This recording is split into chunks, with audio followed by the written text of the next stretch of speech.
আসসালামু আলাইকুম ভাই। হুম। ভাই, আমি চরিত্র গঠনের মৌলিক উপাদান বইয়ের আলোচনা শোনার জন্য যাচ্ছি। তুমি কি আমার সাথে যাবে? তোদের কি খেয়ে দে কাম নেই? যাও, নিজের রাস্তায় যাও। হা হা হা। ভাই, এখন হয়তো বুঝতেছ না, কবরে গেলে বুঝতে পারবে চরিত্রহীনতার পরিণাম কি। আসসালামু আলাইকুম ভাই। ওয়ালাইকুম আসসালাম। বসো ভাই।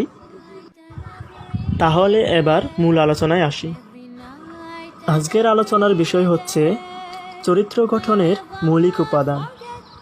মূল নাম তামিরে সিরাত কে লাওয়াজিম, লেখক নঈম সিদ্দিকী, বইটির অনুবাদক আব্দুল মান্নান তালিব।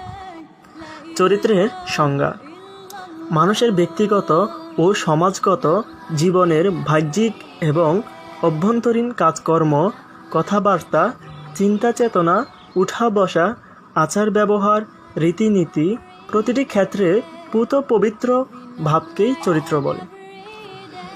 চরিত্র সাধারণত দুই ধরনের হয়ে থাকে: সৎ চরিত্র ও অসৎ চরিত্র।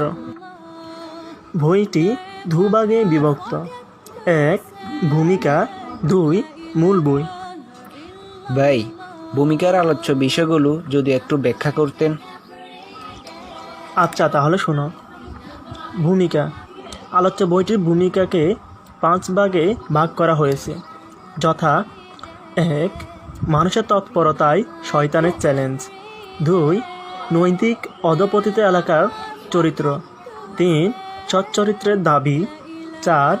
অপরের চরিত্র সংশোধন, 5. আত্মচরিত্র গঠন।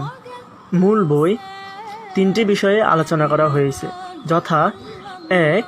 আল্লাহর সাথে সম্পর্ক, 2.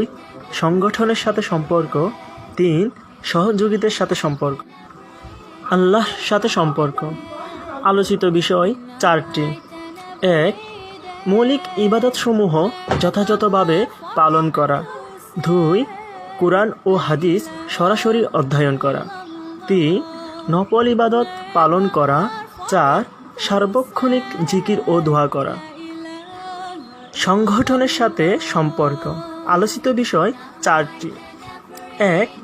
আদেশ ও আনুগত্যের ভারসাম্য রক্ষা সংগঠনের মেরুদণ্ড, 2. অন্ধ আনুগত্য পরিহার করা, 3. ব্যক্তির পরিবর্তে আনুগত্যের পরিবর্তন না করা, 4. কর্তৃত্ব ও আনুগত্যের ভারসাম্য বজায় রাখা। সহযোগীদের সাথে সম্পর্ক আলোচিত বিষয় 8টি: 1. সিদ্ধান্ত গ্রহণের পূর্বে খবরের সত্যতা যাচাই করা, 2. পারস্পরিক ভ্রাতৃত্ববোধ বজায় রাখা, 3. ঠাট্টা বিদ্রুপ না করা, 4. পরস্পরের দোষ খুঁজে না বেড়ানো, 5. অসম্মানজনক নাম ব্যবহার না করা, 6.